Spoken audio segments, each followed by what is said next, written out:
Bismillahirrahmanirrahim. Assalamualaikum warahmatullahi wabarakatuh. Perkenalkan, nama saya Hamid Abdillah dari Program Studi Pendidikan Vokasional Teknik Mesin. Pada kesempatan ini saya akan menyampaikan materi mengenai penyusunan bahan ajar dan rubrik penilaian sebagai salah satu tugas dari Dr. Syihabuddin Syahid dalam Pekerti Internal Universitas Anggota tahun 2021. Oke, jadi tujuan untuk materi ini adalah yang pertama, peserta mampu memahami teknik menyusun dan pengembangan bahan ajar, dan yang kedua adalah peserta dapat memahami pengembangan evaluasi dan rubrik penilaian. Nah, pokok bahasanya ada 4, yakni teknik penyusunan buku sebagai bahan ajar, tahapan pengembangan dan penyusunan buku sebagai bahan ajar, lembar evaluasi bahan ajar, dan rubrik kriteria penilaian. Jadi di sini kegiatan utama kita adalah bagaimana menyusun sekaligus mengevaluasi bahan ajar yang kita susun tersebut.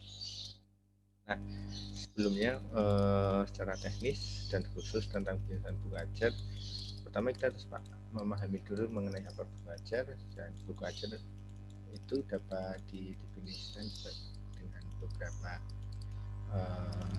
sumber ya. Di sini ada 4. Yang pertama itu suatu materi perkuliahan yang atau pelajaran yang disusun secara sistematis sebagai sumber belajar untuk mencapai tujuan belajar. Nah, kalau menurut National Center for Competency Based Training, bahan ajar merupakan segala bentuk bahan yang digunakan untuk membantu dosen, guru, atau instruktur dalam melaksanakan proses pembelajaran.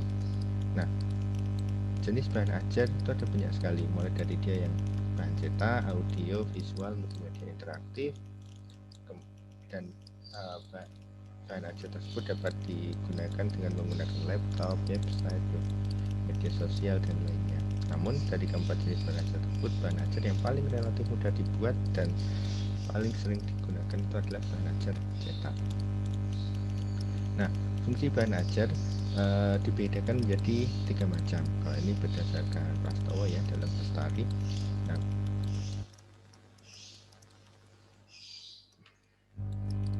fungsi bahan ajar dalam pembelajaran klasikal yang pertama itu dia sebagai satu-satunya sumber belajar, pengawas, dan pengendali proses pembelajaran. Di sini peserta didik bersifat pasif dan juga sebagai bahan pendukung proses pembelajaran. Nah, yang fungsi yang kedua itu dia dilihat dari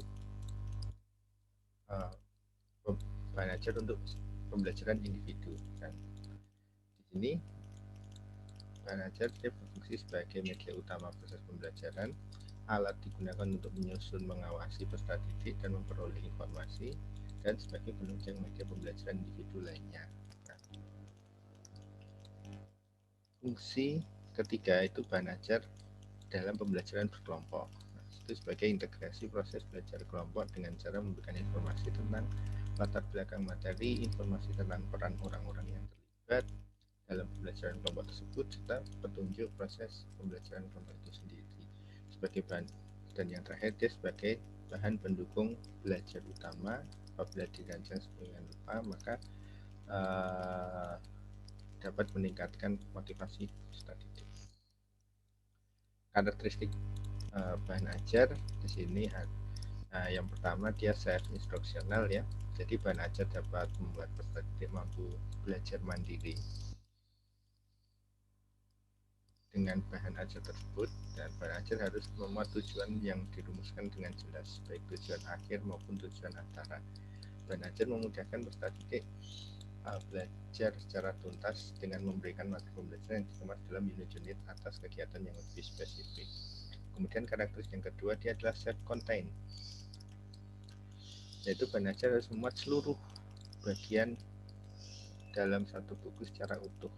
Jadi dia adalah satu informasi yang secara utuh, ya, stand alone, berdiri sendiri, yaitu bahan ajar dikembangkan tidak tergantung pada bahan ajar lain atau tidak harus menggunakan bersama-sama dengan bahan ajar lain. Jadi paket lengkap bisa dikatakan sebagai paket lengkap. Dan yang keempat, adaptif, bahan ajar hendaknya memiliki daya adaptif tinggi terhadap perkembangan ilmu pengetahuan dan teknologi. Artinya dia up to date. Dia user friendly, bahan ajar selayaknya hadir dan memudahkan peserta didik untuk mendapatkan informasi secara jelas. Nah, jenis bahan ajar ini kalau menurut Nietzsche ada mengkelompokkan 5 jenis bahan ajar berdasarkan cara kerjanya, yaitu bahan ajar yang tidak dapat diproyeksikan atau 2D ya, foto, diagram, display, bahan ajar yang diproyeksikan seperti slide, film strip, overhead transparan, proyeksi komputer, bahan ajar audio, tadi hanya suara seperti compact disc, kaset, MP3 player, bahan ajar video film, bahan ajar media komputer misalnya komputer media instruction, CMI, computer based multimedia or hypermedia. Nah ini kalau yang dari Ellington dan Rees ada jenis 7 bahan ajar ya berdasarkan bentuknya, bahan ajar cetak dan duplikatnya itu seperti handout, lembar kerja, peserta didik, bahan kerja, bahan belajar mandiri dan bahan belajar kelompok. Bahan belajar display itu yang tidak diproyeksikan, flowchart, poster. Terus ada bahan ajar display diam, dia yang diproyeksikan misalnya slide, film strip, bahan ajar audio, rekaman, audio tape, siaran radio, dan bahan ajar audio yang dihubungkan dengan visual diam, misal program slide dengan suara ya seperti ini. Kemudian bahan ajar video, misal siaran televisi, rekaman video tape, dan bahan ajar komputer. Nah ini yang pengelompokan bahan ajar berdasarkan Routry ya. Routry ada 4 ya, bahan ajar basis cetak, jelas buku, flowchart, majalah, koran itu merupakan salah satu bahan ajar cetak. Bahan ajar basis teknologi, audio cassette, siaran radio, film, CBT hingga video interaktif. Bahan ajar yang digunakan untuk praktek atau proyek seperti kit science, lembar observasi, lembar wawancara, dan yang terakhir adalah bahan ajar yang dibutuhkan untuk keperluan interaksi manusia, terutama dalam pendidikan jarak jauh, misal telepon atau video conference. Nah, berdasarkan dari sudut pandang berbeda hal tersebut, maka ada 2 kelompok besar nih bahan ajar. Jadi bahan ajar ada yang cetak dan non cetak, atau bahan ajar elektron hard dan soft ya. Kalau yang hard itu berarti dia khususnya buku, modul, handout, lembar kerja, lembar observasi, foto, poster. Nah, kalau bahan ajar non cetak dia yang dikembangkan dari barang sederhana, bahan ajar diam, kemudian ada display tampilan atau video, audio. Nah, selanjutnya kita akan bahas mengenai buku. Buku sebagai bahan ajar merupakan buku yang berisi ilmu pengetahuan hasil analisis terhadap kurikulum dalam bentuk tertulis. Nah, buku di sini disusun dengan menggunakan bahasa sederhana, menarik, dan dilengkapi dengan gambar, keterangan isi buku serta daftar pustaka. Nah, buku sangat membantu untuk guru atau dosen dan peserta didik dalam mempelajari ilmu pengetahuan sesuai dengan mata kuliah atau mata pelajaran yang sedang dilaksanakan. Secara umum, buku dibedakan menjadi 4 jenis ya. Ada buku sumber, yaitu buku yang menjadi rujukan, referensi untuk sebuah kajian ilmu. Nah, biasanya berisi suatu kajian ilmu yang lengkap. Nah, ini biasanya kalau sekarang disebutnya buku referensi yang dia merupakan hasil dari penelitian-penelitian yang kemudian disatukan dalam buku referensi berbeda. Dan buku bacaan atau dia hanya yang berfungsi sebagai bahan bacaan saja ya, seperti cerita, novel, agenda, dan buku pegangan yaitu buku yang menjadi pegangan guru atau dosen dalam melakukan proses pembelajaran. Dan yang terakhir buku ajar atau buku teks. Nah, ini buku yang disusun untuk proses pembelajaran yang berisikan materi atau bahan yang akan diajarkan.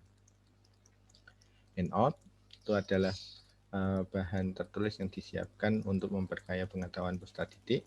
Guru dosen dapat membuat handout dari beberapa literatur yang memiliki relevansi dengan kompetensi dasar. Jadi handout dia bahan ajar yang bermuara pada kompetensi dasar yang akan dicapai. Dan modul adalah bahan ajar yang ditulis dengan tujuan peserta didik dapat belajar secara mandiri tanpa bimbingan guru atau dosen. Oleh karena itu, modul berisi mengenai petunjuk belajar, kompetensi yang akan dicapai, isi materi pembelajaran, informasi pendukung, latihan soal, petunjuk kerja, evaluasi, dan feedback terhadap evaluasi. Lembar kerja peserta didik atau LKS ya, lembar kerja siswa, itu adalah materi ajar yang sudah dikemas dengan rupa, secara terstruktur dan terarah, memuat materi, ringkasan, dan tugas yang terkait dengan materi, sehingga peserta didik diharapkan dapat belajar secara mandiri. Ini merupakan salah satu versi simpel dari modul. Nah, dalam penyusunan itu ada beberapa teknik yang dapat dilakukan ya, beberapa ketentuan dalam teknik penyusunan bahan ajar, antara lain judul atau materi yang disajikan dalam bahan ajar itu harus memuat kompetensi dasar atau materi pokok yang dicapai oleh peserta didik selama mengikuti proses pembelajaran. Itu adalah penyusun bahan ajar cetak. Setidaknya ada 6 hal yang perlu dipahami. Yang pertama, kita susunan tampilan harus jelas dan menarik. Supaya apa? Supaya dalam penggunaannya peserta didik dia tidak akan mudah bosan dan lebih mudah memahami kalau dibuat secara menarik. Dan pada aspek susunan bahan ajar sebaiknya disusun dengan urutan yang mudah, singkat, padat, dan terdapat daftar isi, struktur kognitifnya jelas. Atau bisa kita singkat ya, semacam peta konsep. Jadi dari setiap materi yang akan disampaikan sebelumnya ada peta konsep, di mana di situ menjelaskan nanti ending akhirnya peserta didik itu akan memahami apa, akan mencapai apa. Dan yang kedua, bahasa yang mudah. Ini untuk mempermudah proses transfer materi ya, mampu menguji pemahaman. Adanya stimulan yang menarik atau dapat untuk dilihat serta tulisan pada bahan ajar mendorong pembaca untuk berpikir dan menguji stimulan. Nyaman untuk dibaca dan sajiannya terstruktur, materi instruksional menyangkut pemilihan teks, bahan kajian, dan tempat kerja. Nah, pengembangan bahan ajar perlu dilakukan untuk membangun situasi pembelajaran secara dinamis dan tercapainya tujuan pembelajaran. Nah, jadi di sini pada saat pembelajaran akan dilaksanakan, hendaknya seorang tenaga pendidik, guru atau dosen yang profesional itu harus memahami ini. Yang pertama, karakteristik pembelajaran yang akan dicapai agar tidak salah dalam memilih strategi pembelajaran. Kemudian interaksi pembelajaran, pengelolaan kelas, pemilihan pembelajaran dan media pembelajaran, serta alat evaluasi yang digunakan. Nah, jadi di sini bahan ajar itu harus dipilih dengan tepat, karena setiap bahan ajar memiliki karakteristik, isi pesan, kemudian bentuk serta manfaat yang dia akan berpengaruh pada bisa pengelolaan, interaksi pembelajarannya, serta karakter isi. Nah, tujuan pengembangan bahan ajar itu yang pertama itu menyediakan bahan ajar yang sesuai dengan tuntutan kurikulum, menyediakan bahan ajar yang mempertimbangkan kebutuhan peserta didik, membantu peserta didik memperoleh alternatif bahan ajar selain buku teks yang sulit diperoleh, memudahkan dalam melaksanakan pembelajaran. Jadi saat membuat bahan ajar, kita tentu harus menyesuaikan dengan kurikulum atau capaian pembelajaran yang atau kompetensi yang akan dicapai oleh peserta didik. Nah, di situ bahan ajar itu juga dia sebagai bermanfaat juga sebagai bahan referensi, bahan belajar apabila itu berada di daerah atau mengenai topik yang referensinya sangat minim, dan sehingga proses pembelajaran tetap bisa berjalan. Sebaiknya bahan ajar yang didesain secara lengkap memuat isi dan ilustrasi yang menarik, akan stimulan strategi untuk memanfaatkan bahan ajar itu sebagai sumber belajar. Atau bukan lebih istilahnya bukan hanya full text ya, tapi juga ada beberapa stimulan berupa gambar, ilustrasi yang menarik dan lebih bisa menyampaikan isi materi dengan mudah. Bahan ajar dapat digunakan sebagai bahan belajar mandiri apabila bahan pembelajaran didesain secara lengkap. Bahan ajar dilengkapi dengan tujuan pembelajaran atau kompetensi yang akan dicapai, serta materi pembelajaran yang diuraikan dalam kegiatan pembelajaran. Nah, paling tidak bahan ajar juga dia ada ilustrasi medianya, kemudian prosedur belajarnya, latihannya, evaluasinya, serta daftar pustaka. Daftar pustaka ini bisa digunakan sebagai rujukan atau informasi bagi peserta didik apabila ingin belajar atau mencari lebih mendalam mengenai materi yang ada di dalam bahan ajar. Nah, prinsip pengembangan bahan ajar itu yang ada 3 ya. Yang pertama relevansi, yang kedua konsistensi, yang ketiga adekuasi. Relevansi atau kesesuaian jelas, bahan ajar harus sesuai dengan capaian pembelajaran atau kurikulum atau kompetensi yang ingin dibangun. Karena kalau tidak relevan maka bahan ajar itu tidak akan bermanfaat gitu. Kemudian dalam konsisten atau keajikan, bahan ajar dengan CP yang harus dikuasai mahasiswa. Misalnya CP yang harus dikuasai mahasiswa 4, maka bahan ajar tersebut harus meliputi 4 macam. Gitu. Contoh, dalam proses desain teknik, dia harus menguasai minimal dari analisa kebutuhan, proses perancangan, kemudian analisa kelayakan, kemudian proses pembuatan prototyping, uji coba, sampai akhirnya finalisasi. Nah, adekuasi kecukupan artinya dalam pengembangan bahan ajar itu harus cukup memadai dalam membantu mahasiswa menguasai CP yang diajarkan. Bahan ajar tidak boleh terlalu sedikit atau tidak boleh terlalu banyak. Nah, langkah pemilihan itu yang pertama kita identifikasi CP yang akan menjadi acuan atau rujukan yang digunakan untuk menyusun buku ajar. Kemudian mengidentifikasi jenis-jenis bahan ajar. Di sini kita memilih jenis materi bahan ajar yang akan disampaikan, memilih bahan ajar yang relevan dengan CP yang telah teridentifikasi, kemudian memilih sumber bahan ajar. Ini artinya sumber referensi ya, bisa buku, bisa jurnal, bisa hasil penelitian yang relevan dengan materi yang akan disampaikan untuk mencapai tujuan pembelajaran dan capaian pembelajaran. Gitu. Nah, untuk cakupan isi bahan ajar ya, paling enggak karena kita tujuannya untuk mencapai capaian pembelajaran atau kompetensi peserta didik ya, kan kompetensi kan paling tidak dia ada 3 aspek, yaitu pengetahuan, keterampilan, dan sikap kognitif, psikomotor, dan afektif. Nah, dalam ranah pengetahuan atau kognitif, cakupan isi bahan ajar dia harus berisi mengenai fakta, mudah dilihat atau menyebutkan nama jumlah atau bagian-bagian. Kemudian dia berisi konsep, definisi, identifikasi, klasifikasi, serta ciri khusus.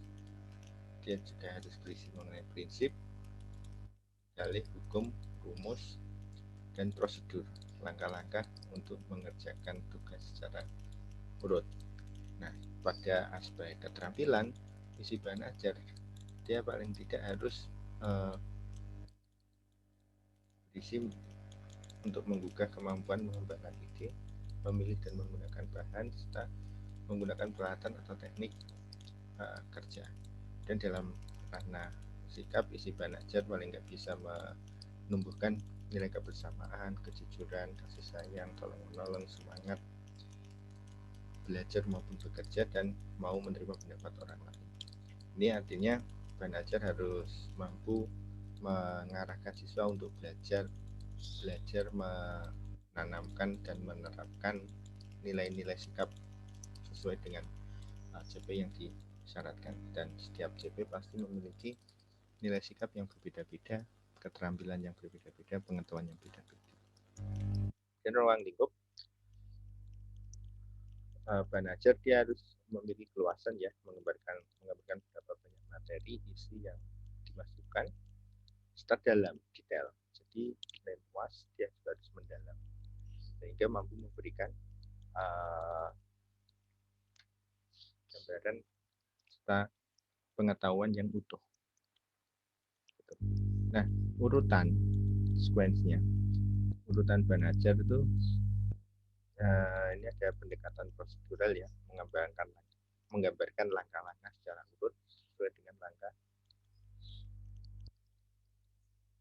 untuk melaksanakan sebuah tugas. Jadi ini adalah pendekatan di mana bahan ajar itu bisa membantu dan mengajarkan peserta didik dalam melaksanakan tugasnya.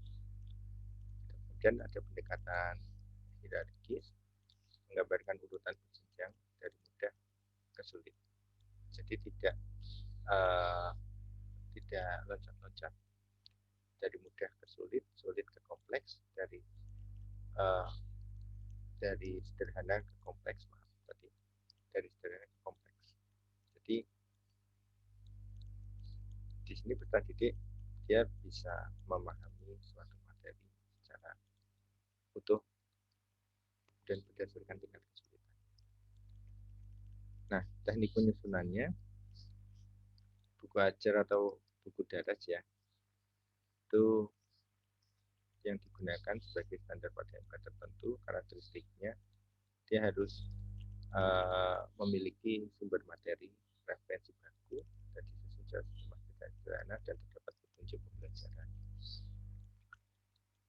Nah, buku ajar itu paling tidak dia memiliki keamanan nasional ya. Jadi isi, cara penyajian, bahasa, ilustrasi, selaras tidak bertentangan dengan undang-undang. Artinya tidak menghasut, tidak mengarahkan peserta didik untuk melakukan sesuatu yang dapat mengganggu keamanan, stabilitas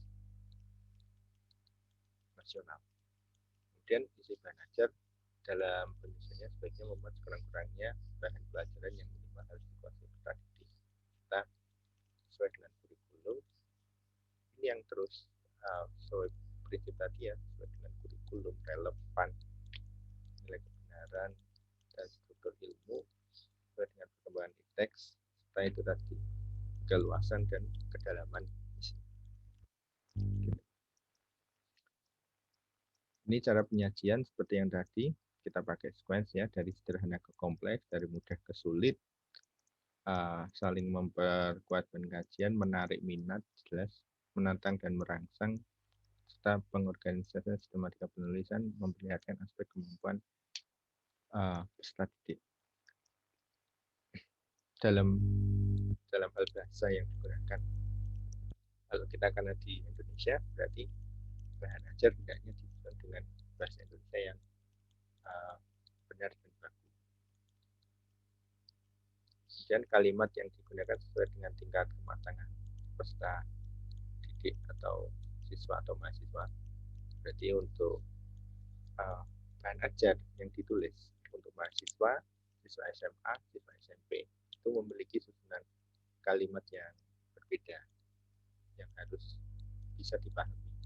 Jadi penulis harus mampu membuat kalimat yang mudah apabila itu untuk anak SMP, itu adalah kalimat yang mudah dipahami oleh anak SMP dengan kosakata yang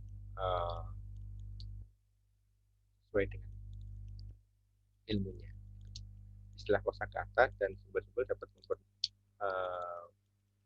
mudah memahami statistik. Ini adalah salah satu improvisasi yang saat kita menjelaskan mengenai rumus fisika itu juga kita harus memberikan materi atau keterangan mengenai simbol-simbol itu. Karena dalam rumus apabila kita tidak menjelaskan makna dari simbol, peserta didik akan kesulitan dalam memahami rumus tersebut. Kemudian menggunakan transliterasi yang telah dibakukan. Kalau dulu ada IED ya, kalau yang sekarang ada pedoman ejaan baku yang baru.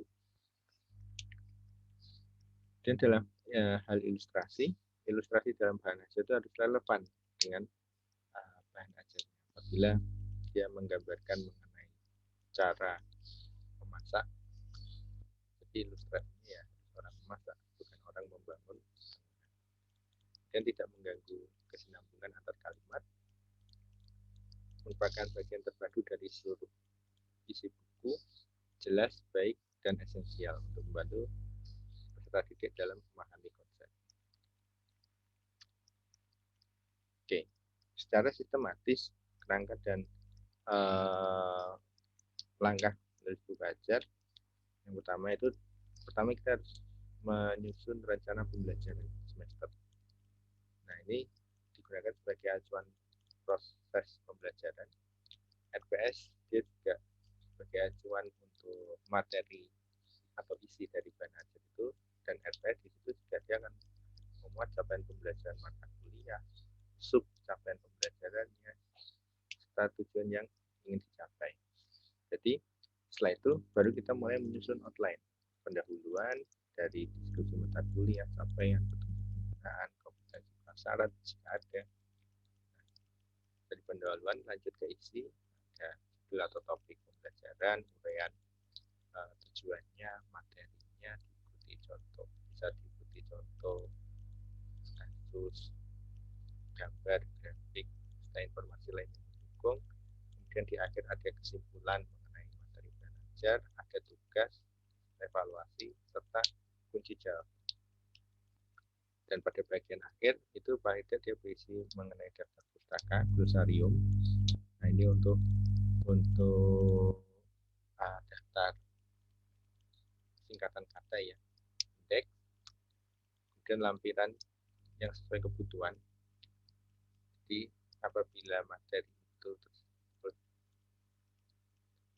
memiliki beberapa lampiran seperti prosedur atau proses yang cukup panjang, itu bisa dimasukkan ke lampiran. Setelah yang terakhir adalah biografi penulis.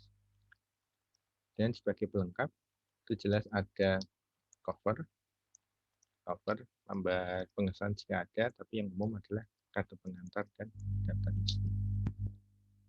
Nah, itu dari sisi bahan ajarnya tadi. Kalau yang sekarang dalam hal evaluasi atau penilaiannya, yang pertama kita harus memahami dulu apa itu penilaian. Nah, penilaian adalah mengambil keputusan terhadap sesuatu dengan ukuran baik buruk. Penilaian dia bersifat kualitatif, bisa kualitatif, bisa kuantitatif, tergantung dari titik atau instrumen yang digunakan. Penilaian terhadap ajar sangat penting untuk memperbaiki kualitas bahan ajar. Dan penilaian adalah bagian dari proses pembelajaran sebagaimana siklus berikut ya. Jadi ini. Jadi dalam program pembelajaran dia kan sebenarnya ada rancangan, dimulai dari profil lulus dan capaian pembelajaran mata kuliah, kemudian kemudian dirangkai menjadi sebuah kurikulum, dan akhirnya adalah setiap mata kuliah itu akan tersusun rencana pembelajaran semester. Kemudian dalam pembelajaran atau prosesnya di situ kan ada 3 aspek, yaitu dosen, mahasiswa, serta sumber belajar. Luaran itu adalah peserta didik, lulusan atau siswa yang mencapai capaian pembelajaran, memiliki kemampuan sesuai dengan capaian pembelajaran. Jadi di sini evaluasi itu sebenarnya dilakukan bukan hanya di akhir, tapi di seluruhnya. Dalam proses perencanaan RPS-nya kita juga perlu kita evaluasi, proses pembelajaran itu juga perlu kita evaluasi, pengeluaran itu juga perlu kita evaluasi. Nah, di sini dalam konteks penyusunan plan ajar, evaluasi dilakukan dalam posisi proses mengenai sumber belajar. Nah, tahapan penilaian belajar dapat juga memperbaiki kebutuhan belajar mahasiswa sesuai konteksnya. Jadi untuk proses evaluasinya bisa dalam melakukan proses evaluasi itu kita mulai dari pengembangan desain pembelajaran. Jadi di sini ada dua jenis metode yang dapat dilakukan. Nah, itu ada ADI. Yang pertama analisis, desain, development, implementation, dan evaluation. Kemudian ada model dari Dig and Carry Like dengan 11 langkahnya. Dan beberapa aspek yang penting untuk dinilai dalam plan ajar itu adalah materi, penyajian materi, keterbacaan, ilustrasi, dan kebahasaan. Untuk dalam materi plan ajar yang disajikan dalam buku ajar itu yang pertama kesesuaian materi dengan silabus yang dikembangkan. Jadi itu harus memuat materi, memuat latihan, memuat kegiatan yang dilakukan. Jadi materi yang disampaikan dalam plan jadi harus sesuai dengan silabus dan SPS yang dikembangkan. Dan seleksi organisasi materi sesuai dengan pemahaman pembelajar. Ini seperti tadi yang dia disesuaikan dengan tingkat pendidikan dan tujuannya. Dan dalam hal penyajian, aspek penyajian ini dapat dijabarkan menjadi subaspek ya, tujuan indikator. Pembelajaran dinyatakan secara jelas. Jadi tujuan dituliskan secara spesifik beserta tahu tujuannya seperti apa sehingga dapat mengarahkan pembelajaran untuk menguasai materi.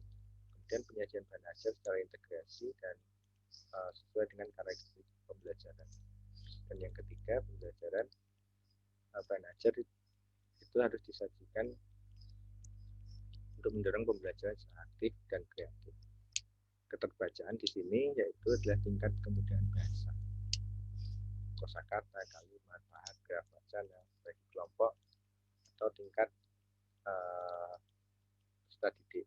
Jadi dalam kata itu dia memiliki kosakata yang konkret harus digunakan dan sesuai dengan lingkungan pembelajar serta mudah dilafalkan sesuai tingkat. Kalimat yang sederhana, deklaratif, aktif, dan afirmatif. Paragraf disarankan lebih ke deduktif, terstruktur, dan menunjukkan hubungan makna atau nyambung ya antar kalimat dan materinya. Dan dalam bentuk teks itu memuat wacana deskripsi yang lebih banyak, berbentuk prosedur, terstruktur, dan berkaitan. Gitu. Teks wacana atau ilustrasi, nah itu ilustrasi tidak mengarah kepada agama atau keyakinan tertentu ya, ini sara, nah, tidak mengarah kepada latar belakang suku, strata sosial, artinya tidak melakukan semacam bullying ataupun tendensi tersendiri terhadap beberapa aspek tersebut. Dalam kebahasaan itu sarana penyajian pengajar menjadi ukuran kualitas pengajar.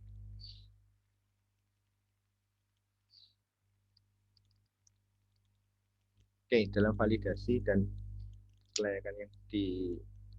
kelayakan untuk menguji pengajar itu dilakukan dengan cara uji coba. Pertama itu uji coba keterbacaan. Setelah itu penilaian pengajar secara menyeluruh oleh pengguna sasaran, dan yang terakhir adalah uji terhadap capaian skor hasil belajar. Nah, proses evaluasi bahan ajar ini dia mencakup evaluasi komponen kelayakan isi, kelayakan bahasa, kelayakan penyajian, uh, kelayakan grafik atau gambar yang digunakan. Nah, variabel dalam evaluasi idealnya dilakukan untuk semua aspek yang mencakup kualitas pengajar, adanya. Nah, setiap format evaluasi memiliki fokus utama yang disesuaikan dengan alasan dilakukannya evaluasi. Ini contoh ada lembar evaluasi untuk bahan ajar ya. Jadi variabelnya sama kayak tadi, isi, cakupan isi, keterjemahan, penggunaan bahasa. Nah, dari tabel tersebut dilakukan analisa penilaian, setelah itu baru dihasilkan sebuah keputusan apakah bahan ajar itu sudah mencapai sebuah kelayakan atau tidak. Ini ada juga contoh evaluasi yang lain ya, beberapa evaluasi. Nah, untuk yang terakhir, penutup ya. Jadi pengembangan belajar kesimpulannya sudah harus selalu sesuai dengan kurikulum dan dinamika yang ada. Evaluasi belajar itu perlu dilakukan untuk menghasilkan bahan ajar yang baik dan rangka meningkatkan hasil pembelajaran untuk mencapai tujuan atau capaian pembelajaran. Mungkin itu dari saya. Kurang lebihnya mohon maaf. Assalamualaikum warahmatullahi wabarakatuh.